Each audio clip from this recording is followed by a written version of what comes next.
So I didn't want to make like another episode until I had like everything I was gonna talk about, but um I'm like trying not to, not make episodes, and so I'm gonna have to do them more sporadically. I apologize if anyone likes YouTubers or people who like being neat with their schedule, but that is not me because I do not have time, patience, or equipment to be organized. So today, let me take out my headphones because my headphones are bothering me. Today, I want to talk about sci-fi, and more specifically, like sci-fi that is kind of important right now, or just sci-fi that's like going on right now. um, I'm trying to think. My first time watching okay, so my first sci-fi movie ever, technically, was Lilo and Stitch, but we're not going to count that. We're going to count another movie called Stargate. If you haven't seen Stargate, it is Kurt Russell and let me look it up. Let me see. I've never looked. Okay, James Spader and Kurt Russell. I love Kurt Russell. Oh my gosh, I love him so much. So yeah, it's Kurt Russell and that other guy. Stargate is basically about like these archaeologists finding a gate that lets them travel from the pyramid to like a different pyramid on a whole different planet, and it's about the exhibition team going from point A to point B. And okay, last two episodes I didn't spoil anything, and so I realized that ruins majority of what I'm talking about. So from now on, if you're gonna listen to this, don't listen to it if you plan on watching anything I say. If you do listen and are like, "Oh, you spoiled it. Why'd you spoil it?" Blah blah blah blah. Too bad. I told you not to. I told you not to listen. So, quote unquote, pure discretion. I mean, no, it's not really discreet, but anyways, back to what I was saying. So they go to this planet and they meet these people. It's like, oh, what? You've been here this whole time. They speak some type of weird, like Egyptian glyph, nomadic, I don't know, something. And basically they allow them in because of a sandstorm that happens. And so, the archaeologist guy goes with Kurt Russell, and Kurt Russell's like Rambo, and he's like super OP looking. He has the butch lesbian haircut. Anyways, he goes in, they go into the thing, and they're meeting the natives. They don't speak English again, like I said. But there is a threat that is going on that they don't really know about. There's some type of creature or being that has taken the form of a human who is coming down to the earth, or like not the earth, but coming down to this planet, which is from as far as we can see a desert. It's coming down onto the pyramid and basically I guess like landing on it as another bigger pyramid. And in the intro, which is one of the longest freaking intros I've ever seen, if you're gonna watch this movie, please skip past the intro. You're gonna get so bored with the intro, you're not gonna want to watch the rest of the movie, because even I didn't want to watch it. Like, after watching it 9 or 10 times, I thought to myself, why the hell am I still watching the intro? And then one day I decided not to, and it was the best thing I've ever done. Up till a day later. But anyways, yeah, in the intro we see this kid gets like taken by this old creature thing. That kid is the creature, but like in a younger body, and we learn that the creature is raw. And the reason this was so important is because the archaeologist guy, James Spader, he has a little like necklace that is raw. So it's like, what? Double plot twist, raw on raw. What else is raw? Their skin, because it's desert? I don't know, but looks like it. Anyways, so yeah, it's Ra. It's like, what? Ra, the Egyptian god of the sun, I think. Hopefully, nobody quote me on that. Yeah, so they're like, oh shit, it's Ra, whatever. And Ra's like a bad guy. He's like, Ra, I'm Ra. And he has these cool guys. I can't really explain what they look like, but if you know who Anubis is, another Egyptian god, he's like, they have like the Anubis masks on, and they're like, you got Poco, and they like are zapping him.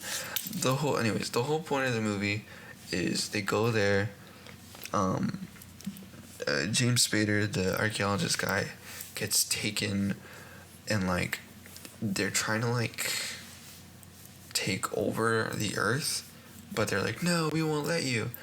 And the only way that they can stop it is if Kurt Russell uses his like miniature nuclear bomb that he has. And so what he does is he like, like Ron's like, I'm gonna leave soon because I don't want to be here. And so they're like, oh, we can't let him stay alive because if he does, then we're all dead. Or our grandparents, or sorry, not grandparents, our grandchildren are dead. And we don't want that to happen. Our grandchildren are cute. Let's blow them up. So they use their own like teleportation device, which is like rings that come down that look like the floaties that you usually see at like a water park. Those rings come down over their bodies and then just like and boom, they're up to the thing. Well, plot twist, right? The dude puts the bomb, or Kurt Russell puts the bomb into the teleportation elevator lifeboat thing and teleports the bomb up to the ship. It's like, oh snap, dude's about to get blown up. And so he gets blown up. It's happy ever after. They start dancing. They eat this lizard that tastes like chicken. Don't know how that works. But anyways, that was probably the first quote-unquote real sci-fi movie I've seen. And I've never seen a film that quite bored me, but then excited me at the same time, until like 3 years later, but we're not going to talk about it. We're going to talk about my favorite sci-fi films, and the sci-fi films again that I said are, kind of still going on. My favorite sci-fi films are the Star Wars movies, and I don't mean the sequels, because, hot take, the sequels suck. I'm sorry, they're bad. Why is Rey, again, I'm gonna spoil it, and if you don't like spoilers, leave. Leave, respectfully, because then I don't want people getting mad, because they're like, oh, he spoils stuff. It's a podcast. And don't take me serious, please. I'm not trying to be ugly. I'm just saying, genuinely. I don't want people being like, I spoiled stuff. But yeah, back to Star Wars. I think the whole world could have lived if the sequels never happened. I will admit, the graphics in sequels, of course, are way better, and I love them. But the story is garbage. Okay, first movie. Let's break down the sequels before we break down the prequels and the originals. So, first movie, right? We see Rey. She's on this place called Jakku, which is the ripped off version of Tatooine. Let's be honest. She's on Jakku. No one gives a damn about Jakku. No one gives a damn about her. She lives in an AT-AT. That's the coolest part of this whole movie, is that she lives in an AT-AT. But anyways, she's there, she's chilling her life, and then dude, she's like in a market, and this dude falls from the sky or whatever, and he's like an escaped, not stormtrooper, clone, something. He's a futuristic stormtrooper, and it's not really well done, because they turn the Empire into baby stealing psychopaths or whatever. I don't know. Anyways, he comes down from he crashes because he was with this guy named Poe Dameron, who was part of a resistance, who was holding on to something special that we don't know about until the middle or towards the end of the film. Actually, no, we don't learn about until the very end of the film, I think, if I remember it correctly. Don't quote me on that again. But yeah, he holds on to this thing that we don't know about until the very end of the film, and it's what do you got? And it's like, oh, we have this crazy thing. But how it happened was, and basically we see like Poe got kidnapped by the Empire. The clones saw like the main bad guy, the big boss, the mafia boss level 100, like murder an entire village, and was like, that's not nice, and decided to go help Poe out in like out of sympathy. And it's like really weird, because you would imagine that like all of them would be like that if they're not genetically formed to take coding. Anyways, that's part of the prequels. I'm gonna go back to the stormtroopers. So yeah, dude like helps Poe and is like, hey, the Force help me see bad, not good. And so they escape, whatever. His name is FN2187, and so Poe's like, we're gonna call you Finn. So boom, we got Finn. And so Poe and Finn, they're flying. They crash, or like, Finn crashes. Poe, we don't know what the hell happens to Poe. And so, Finn, he's like, oh no, let me waddle in the desert. So he waddles. And then boom, cuts to what I was talking about earlier. She's in the market. There's a guy that fell from the sky. And she attacks him. The main character attacks another main character. I mean, it's alright. Like, compared to the other movies, it's not the best way to make them meet. He says he's part of the resistance or whatever, which is kind of lame. I mean, I think everyone could respect a stormtrooper who like refugeed or like ran away. So I don't get why he has to lie about it. But at the same time, I can kind of see why he lied about it. Because if you're going off murdering a bunch of people, I guess you wouldn't want people to know. Like, if you were part of... Okay, like, if you were... I'm going to compare this because this is pretty equivalent. If you were part of Nazi Germany and you, like, and obviously the Nazis lost, you wouldn't want people to know that you were a Nazi officer, right? Like, I'd imagine you'd be like... they better not know. And so, yeah, I mean, I guess it's fair, but whatever. So they're on Jakku, whatever. They're trying to get BB-8, which is R2-D2's grandson. They're trying to get BB-8 onto a ship, whatever. And so they find a ship that's none other than the Millennium Falcon. And if you're a Star Wars nerd or a Star Wars fan, or someone who doesn't live under a rock, you know that the Millennium Falcon belongs to Han Solo.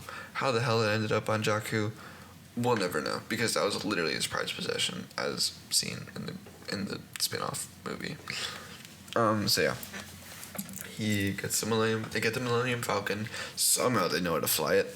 It's very interesting. Finn knows how to use a gunner seat after like 2 seconds of using one, so that's cool. And yeah, like I said, Rey's like a really good pilot out of nowhere, like really good. I mean, like, I mean, it's the same thing with Luke. I don't get why Luke Skywalker's a good pilot either, because he doesn't really, he's interesting.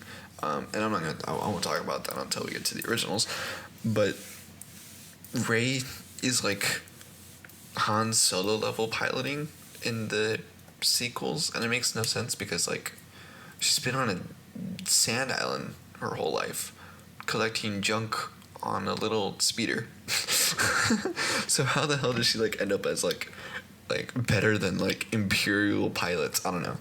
Anyways, somehow plot armor, they make it off the planet, and they're on their way, and then they get taken by a ship, and it's like, oh snap, it's the Empire.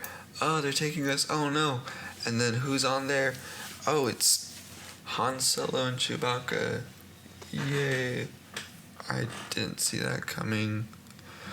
Anyways, so they're like, oh, it's it's Han Solo and Chewie. Oh, you're the Han Solo, like the general who fought against Darth Vader. Whoa. I stole your ship. Like, and then, and so, okay, and then there's like a whole sequence of like these like weird little like guys who are like we've been looking for your Han Solo or whatever, and like we're looking for the droid and 2 fugitives or whatever, and then these big old monsters come out and like, I'm gonna eat you, whatever. They look strangely like things from Guardians of the Galaxy 2. Anyways, they get through that whole debacle. Chewie and Han are trying to escape, and Rey again pulls out a piece of equipment. It's like, I bypassed the compressor, and Han's like so unimpressed that even I was like, Hans, do you really want to be in this movie? I was like, Harrison Ford, are you sure about this movie? So yeah. So then, that happens, whatever. They escape. Woo, yay, yippee. They're on their way to a grass planet. I don't remember the name. They find this girl, or this woman, who has, like, really big eyes. And she's actually really sweet. She's my favorite character in the first sequel. But yeah. She's like, ooh, you have the Force in you. And looks at Rey and is like, the Force is in all living things, whatever. And then Rey, being, like, curious, is, like, walking down the stairs all secretly. And, like, she's like, what's in this box? It's talking to me. It's totally not, like, an Ouija board or something. And then, boom! It's a lightsaber. How the hell does she know what a lightsaber is? She's lived on Jakku for her whole life. And her parents were taken when she was little. But she knows what a lightsaber is. And I guess Jakku people talk about lightsabers all the time. I don't know.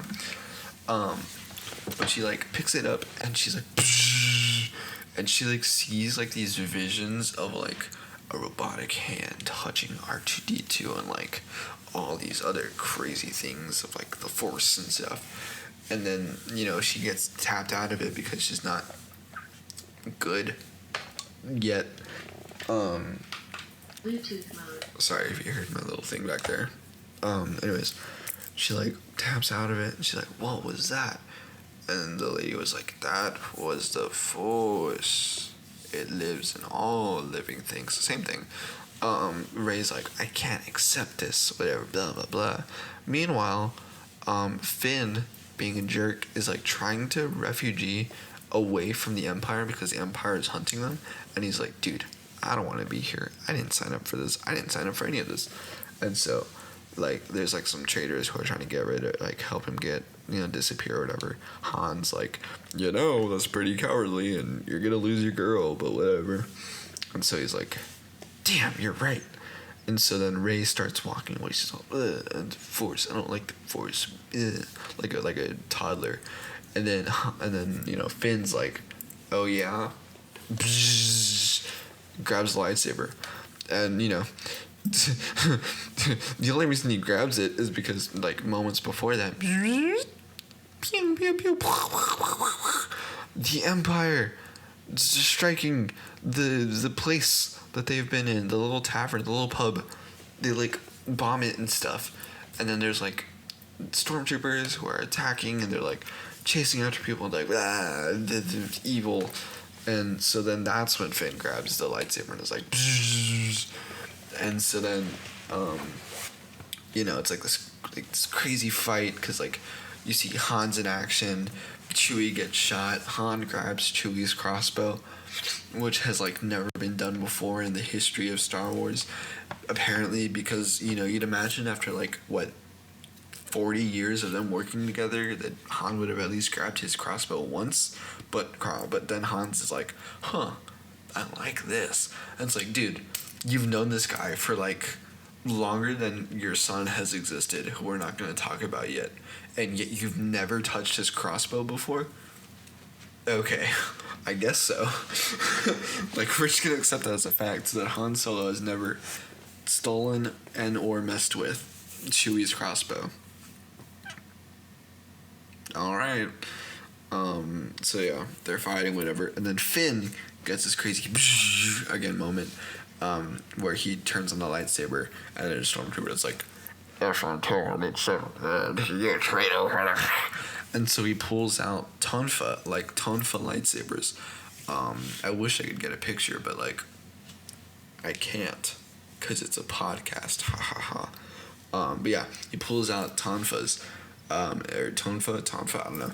Basically, the batons that the police officers use, but like the way they're supposed to be used. Excuse me. And he starts fighting Finn, and Finn knows how to use a lightsaber. Like Finn, he's not great. Like, granted, he's not like a Jedi or anything, but like he knows how to swing the thing. Like, I don't remember, but I'm pretty sure he was swinging it better than a baseball bat. So it's like, okay, you have a sword that's made of like plasma or something that's like swung around that could cut off your ligaments in one little motion, and you know how to use it like an expert already. Okay, if you say so. Plot armor. Meanwhile, Rey's like running in the forest or whatever, and she's like, I'm scared. And she, as she's running, she runs into this guy who like freezes her, and this dude is the same guy from the beginning who was looking for that droid. And we learn his name is Kylo Ren, which Kylo Ren is going to be a very important name in a little bit when I explain why Kylo Ren is an important name. Because this dude has a lightsaber. It looks like a sword, and it's actually one of the coolest lightsabers that we see in the entire series, I'd say. It's like, okay, it comes from a damaged kyber crystal, and that's why it's like and not like it's like raging. It's interesting. But yeah, it has a red kyber crystal lightsaber. A red kyber crystal, what does that mean? That means he's Sith, right? No, because that's what Kylo Ren means later on. Anyways, they kidnap, I think they kidnap just Rey. Yeah, they kidnap Rey, because Rey knows where the droid is. And so Kylo's like, I'm gonna get the information out of you, my weird relationship person. And so she's like, never, and I'm sorry. I'm so tired. Anyways, so then he like grabs her and throws her in a ship, like, starts like pumping his weird force magic into her noggin, and is like, tell me. And she's like, never. And he's like, tell me. She's like, I want a cookie. And eventually she starts screaming at him. I don't know. Anyways, eventually it leads to this huge planet called Starkiller Base.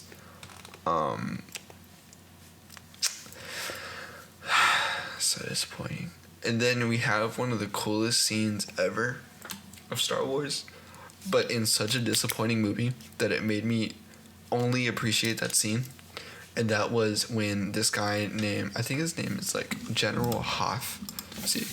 General Hoth. I think it's General Hoth. Nope. Hoth is Jedi. Anyways, this dude, we're gonna call him Blondie number 1. Hold on. Let me look up his name just so I can know what it is.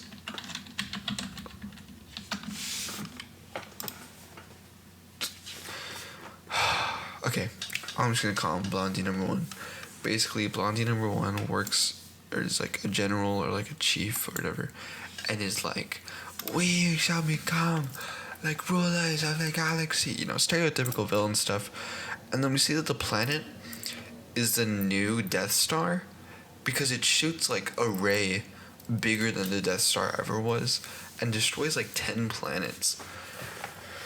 Like, just to demonstrate the power of the mega weapon. Yeah, no.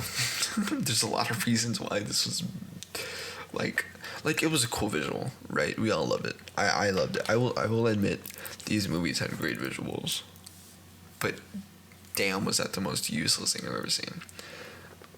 especially once you see the third movie. So yeah, there's this giant planet thing that you can't really aim properly. Like, if you want to shoot a planet behind you, you kind of have to wait for it to, like, rotate. Which seems pretty dumb to put a weapon that, like, needs galactic force and galactic will, or, like, galactic, what's it called? Rules, or, like, laws to apply in order for it to actually pew pew pew. So I kind of thought it was like, that was cool, but that was really stupid. I don't know how old it was, but I remember thinking that was really stupid.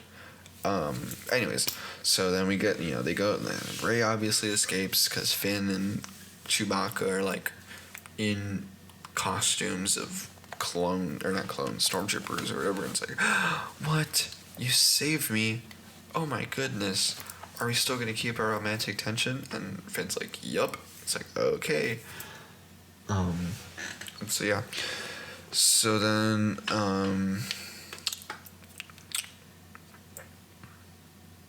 where was I? Oh yeah. So then they somehow meet, like, out of convenience. They meet Han Solo and Kylo Ren. Keep in mind, Kylo Ren. They meet them in, like, kind of their reactor, but not really the reactor of the giant super planet. And in this reactor, like, just Han Solo, like, walks up to Kylo Ren and is like, "Stop this, son." And then Kylo's like, "No, Dad." Because plot twist, Kylo Ren is the son of Princess Leia and Han Solo. And his name is Benjamin Solo. After Ben Kenobi. Like Ben. Like old Ben. What?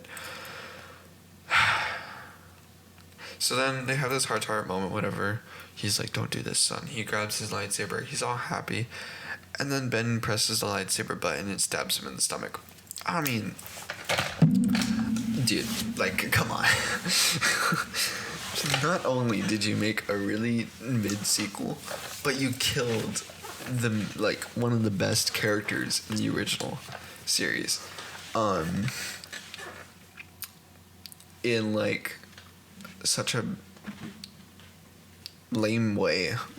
Like, if Han died in, like, a sacrificial way, or if Han died, like, giving it his all against the galaxy, it's like, okay, maybe. No, his son killed him for the Sith, even though he's not a Sith. He's Kylo Ren. So yeah. Then after that is the most absurd scene in the entire prequel, or the entire sequel, my apologies, which is Finn and Rey going up against Kylo Ren, who is being taught the ways to fight like a Sith, or to fight like a Ren, or the Knights of Ren, which is why his name is Kylo Ren, as said in the books. They are able to match him in a lightsaber fight. Now, granted, Finn fights first. Finn loses. He doesn't lose in the sense that he dies, though. He gets slashed by the lightsaber and lives. My man got a slash by a lightsaber. A lightsaber. Something that can cut through almost everything except for Beskar and one type of really shady metal. A lightsaber. And survives. As we see in the prequel. Or the sequel. Damn it, I keep on mixing them up. As we see in the sequel. This was the most amount of... my language. This was the most amount of bullshit I had seen from this movie up until this point. I looked at it and said, "Are you serious?" Because I knew at that moment when his body didn't get cut in half, bro was gonna live. And oh man, was I right. So yeah, he lives. He's scot-free, whatever. No, he's actually not. He's incapacitated on the floor or whatever. Blah, blah, blah. the lightsaber gets thrown out of his hand. Kylo's pumping his chest, I think, because he got shot by Chewbacca when he killed Han Solo. So he's like, gorilla moment. And so Rey's like, I'll save you, and turns on the lightsaber, and then goes toe to toe in a battle against Kylo Ren, slashes him in the face again. Explain to me how these lightsabers are so freaking pathetic that not only did Finn survive a slash to the back, but Kylo Ren gets a really edgy, like, blockbuster protagonist in a horror movie cut across the face. I would have been more than happy to see both of them die, knowing the lightsabers stayed canonical. But no. They said screw the canon, and now they're both alive. It was the most depressing thing to see. Sorry if my mic just moved. It was the most depressing thing to see. And so that's bad. Then we get to the second movie. I don't even want to explain that movie, because that was the, like, longest weird romantic tension debacle of all 9 movies combined. Plot twist, again, if you haven't seen the movies, go watch them. I don't know why you're still listening to this right now if you haven't watched the movies. Maybe you're just trying to hear me talk about it to see how bad it is. But anyways, plot twist, they find what's his name? They find Luke Skywalker, washed up old man. He's like, I'm never gonna train you, Rey. I can't train people anymore because of Kylo Ren. Blah blah blah. He's my old apprentice. Blah blah blah.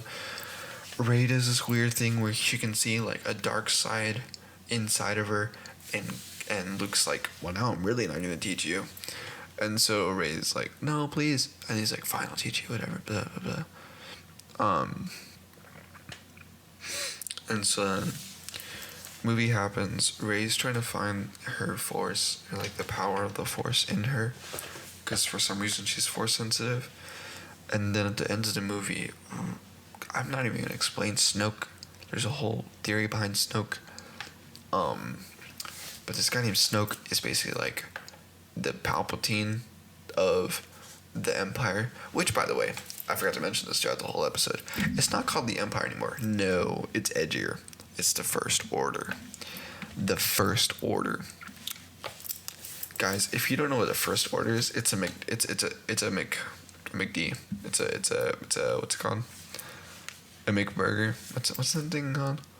It's like a burger from McDonald's. I don't know. I don't get McDonald's. Anyways,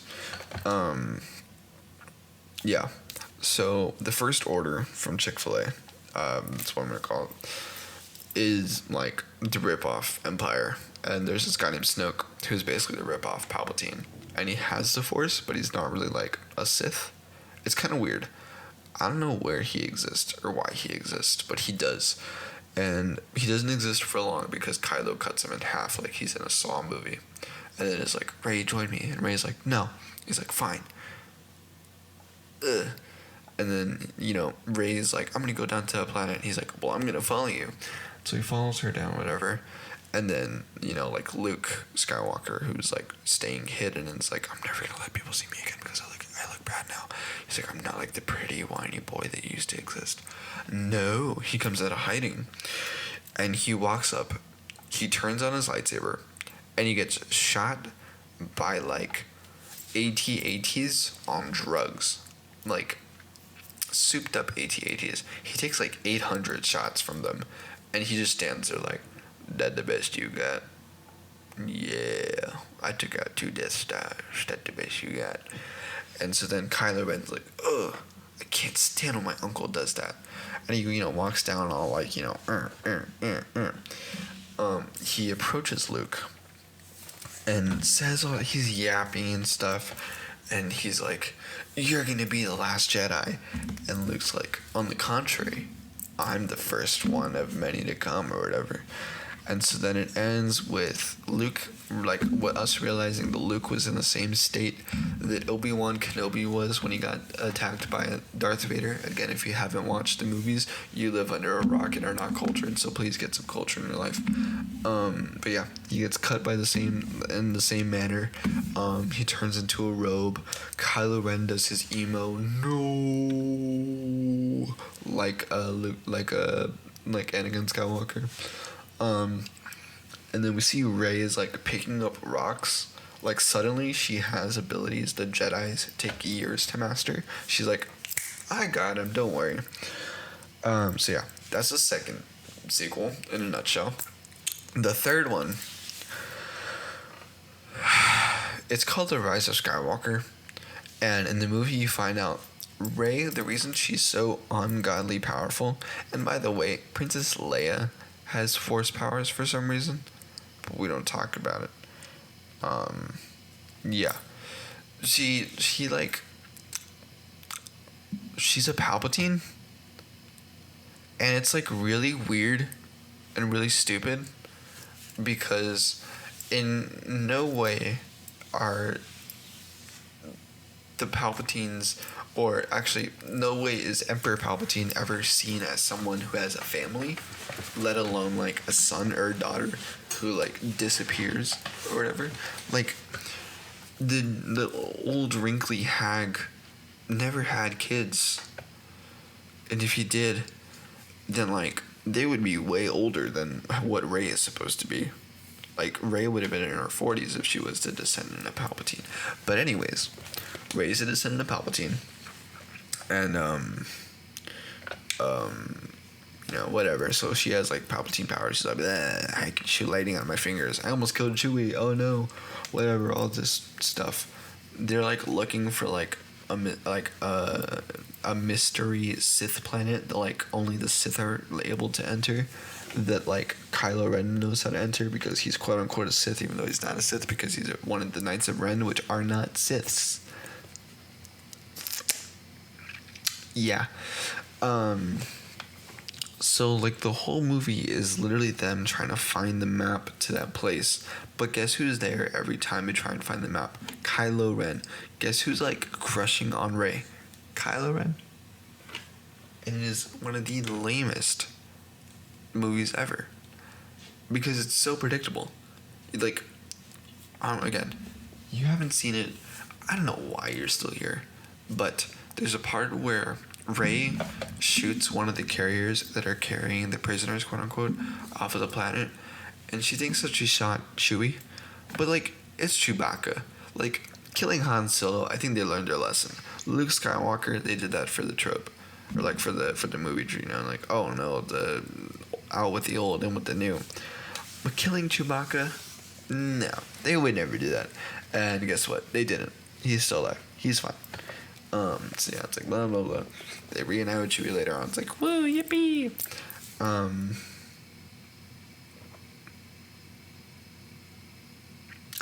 And then they find the planet, and Palpatine has an entire fleet, like an entire naval fleet of Star Destroyers, which are, by the way, they're Doritos, like Dorito-shaped ships. For those of you who haven't seen them, they're Dorito-shaped ships that are supposed to be the equivalent of like a naval ship, like a aircraft carrier in America. Like, okay, it's an aircraft carrier versus a kite from Japan. Like, you know who's gonna win. So he has an entire fleet of Star Destroyers who have the Star Killer gun, but like tiny. So basically, an entire fleet that could park themselves next to every single planet in the galaxy, shoot them, and then the galaxy would just be a bunch of space rock. Like that is literally what makes the first movie so freaking useless, and no one talks about it because the plot is, oh, they're trying to find the map to Luke Skywalker. If he wanted to be found, he would have been found. One thing I really don't get is that freaking, what's his name? Kylo Ren, the apprentice of Luke Skywalker, doesn't know where Luke Skywalker's private temple is, in which he was taught at. So explain to me why Kylo Ren is trying to look for the same temple that he escaped from or he left. Like, he should know the way back, right? Like, if he had that much hate, if he really had the yellow and red eyes that they had way back when, you'd think he could find the temple. But no, he can't find jack squat. And so then it becomes the plot of the entire third, first, and the second movie.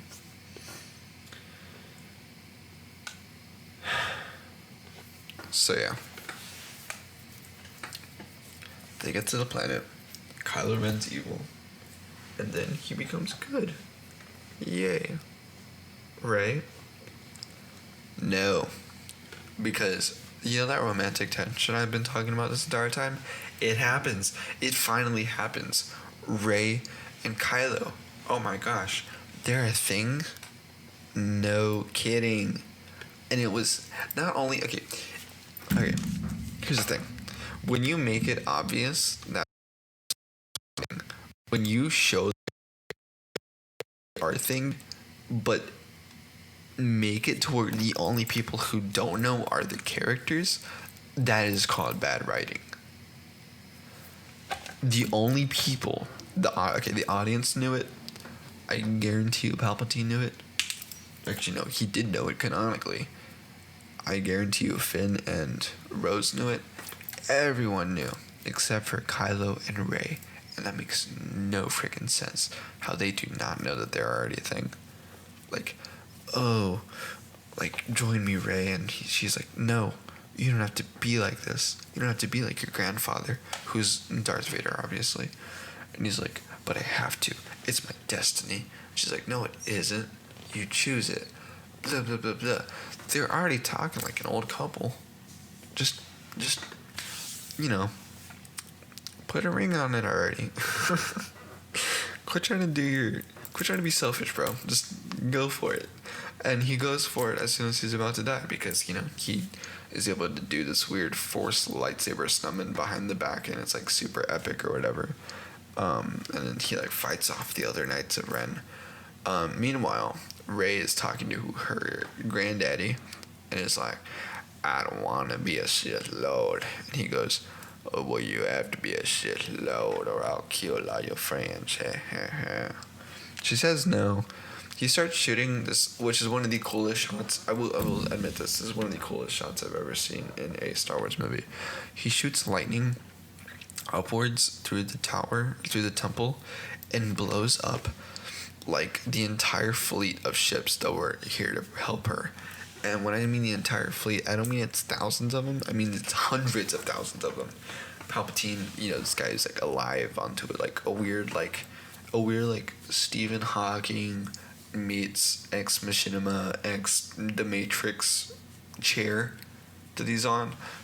Like he from that chair he like shoots that lightning or whatever. It's super cinematic or whatever. They survived the lightning. And then she kills him. But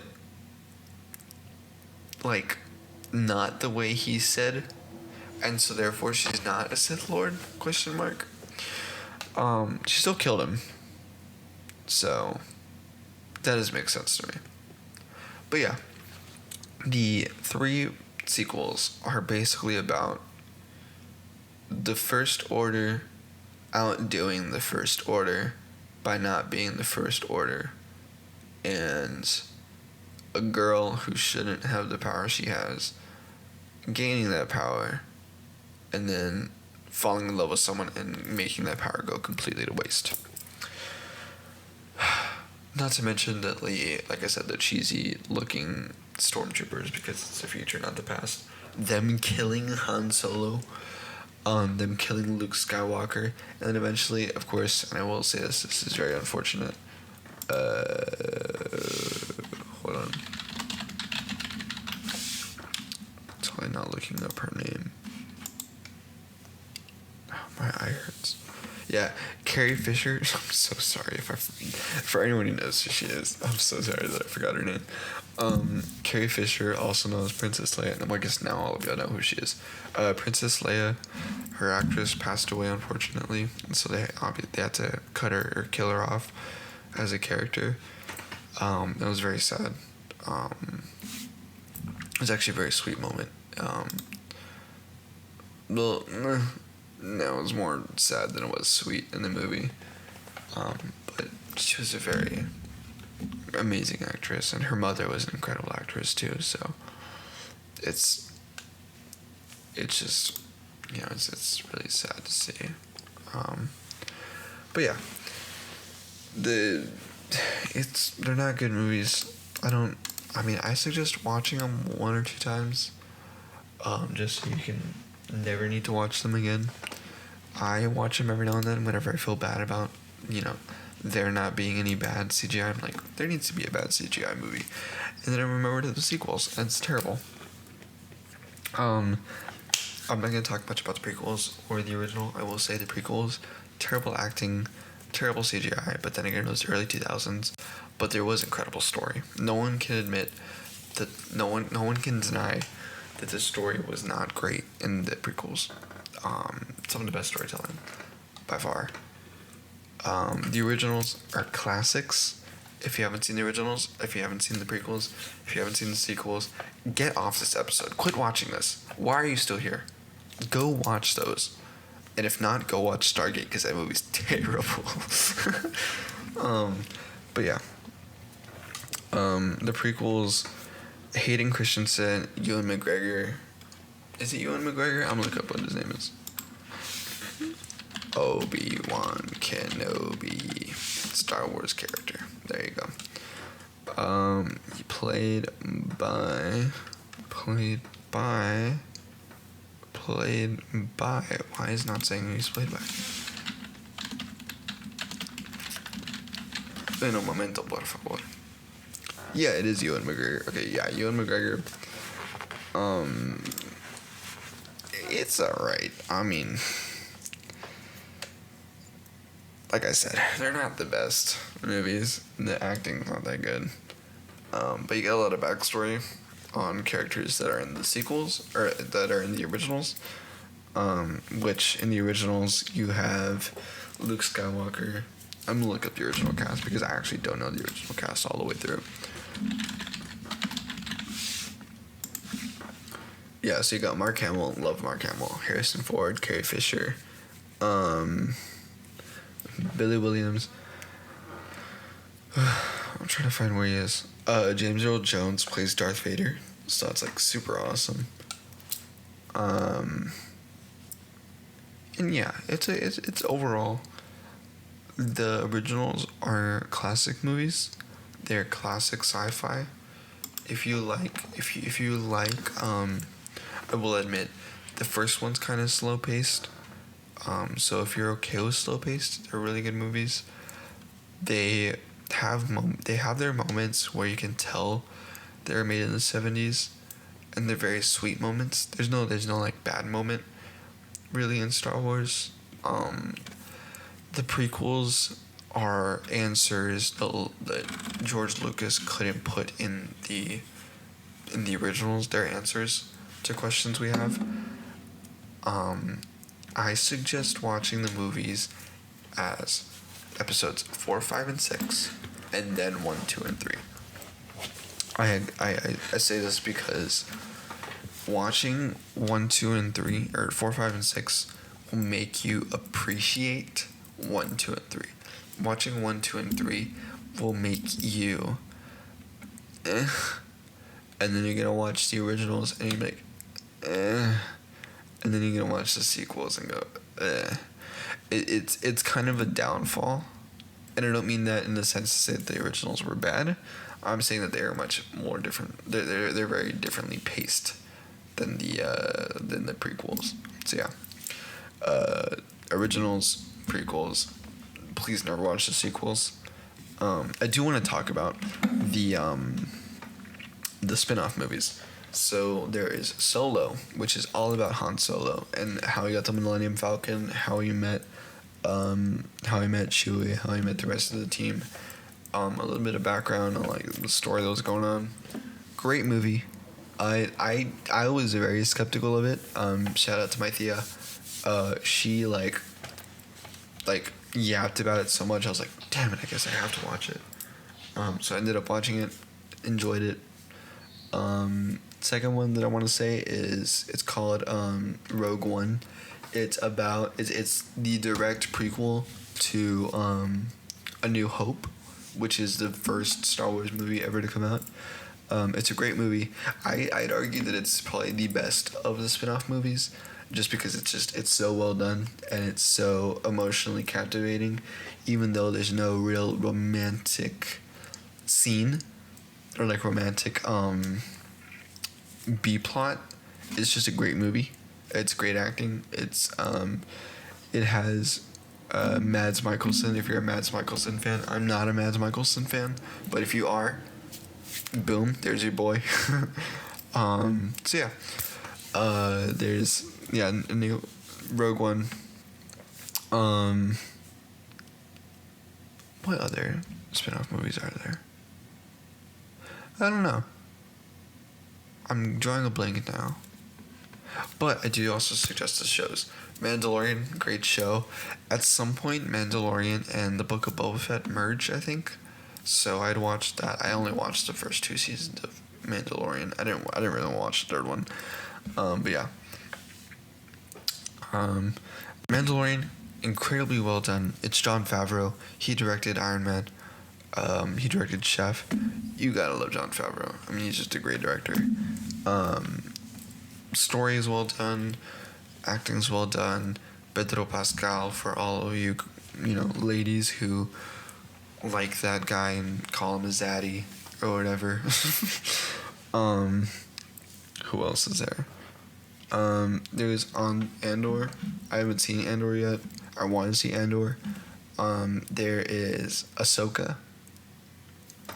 If you're gonna watch Ahsoka, you need to watch the Clone Wars, which are 9 seasons. I feel like a villain for saying this. 9 seasons, I think. If you're a Star Wars nerd, please don't attack me.